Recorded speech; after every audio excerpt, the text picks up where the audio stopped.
Hello, my name's Dan, and this is my Board Gaming Time Capsule. Now then, no one really knows what's going to happen in the future. But what we do know is that as a natural consequence of various minimum advertised pricing policies, exclusive distributor deals, and restrictive online sales strategies, then retail commerce will eventually wither and die. And I'm not just talking about the gaming industry here either. We're the thin end of the wedge. It's not going to be long until mainstream businesses spot what's happening with CMON and Asmodee and try and get in on the action. Soon, you'll only be able to buy things like shoes and socks from pre-approved online retailers. And cabbages will only be allowed to be sold at 20% off whatever price the farmers decide they want to charge for them. This, of course, will enhance the value of cabbages for all consumers. The natural consequences of all this is that customers are going to eventually be completely driven away from the concept of retail by this anti-competitive practice.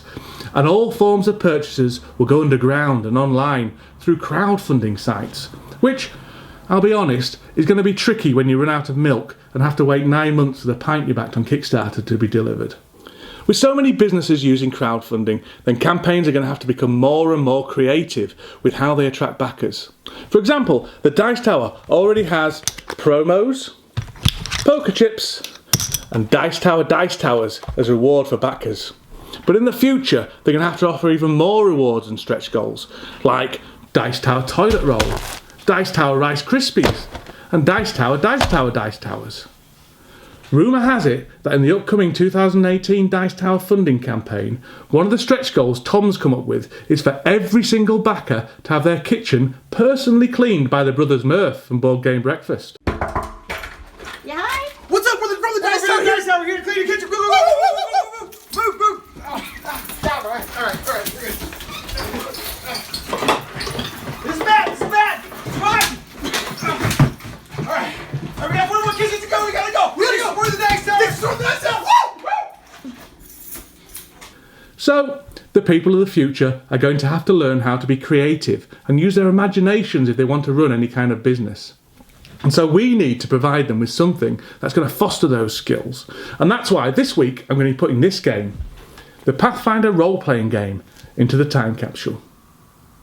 I know that talking about role-playing games on a board game show is stretching things a little bit, but it's not like I haven't crowbarred games into this segment before. Now, while I'm putting a Pathfinder role-playing game into the capsule today, I could just as easily swap it out with a number of different RPGs I've played over the years. Star Wars, Call of Cthulhu, and of course, Dungeons and Dragons. They're all excellent and great fun. Now, normally on my segment I show pictures of the game's components and things like that. But with role-playing games, everything goes on in the player's head rather than on the board, and so it's probably best to show the games being played instead. Now, while role-playing games may not be board games, they're certainly in the same family as them. And if you haven't tried one yet, you really should.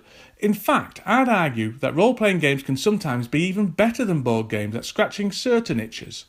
Board Game Geek and Reddit are full of questions about which game is the most immersive, which promotes the most player interaction and provides the best narrative. And a well-run role-playing game can really excel in all these areas. Just like a really good Euro can give your brain a great workout, a good RPG can really stretch and develop your creative muscles. Now personally, I still prefer board games to role-playing games. They're easier to organise, less dependent on group dynamics, and don't need as much preparation. But I also believe that there's space for RPGs in a balanced gaming diet, especially if you're looking for creativity, imagination, and collaborative story crafting. Or if you just want to kill some orcs and take all their stuff. And so, all that's left to do is to pop the Pathfinder role-playing game into the Board Gaming Time Capsule.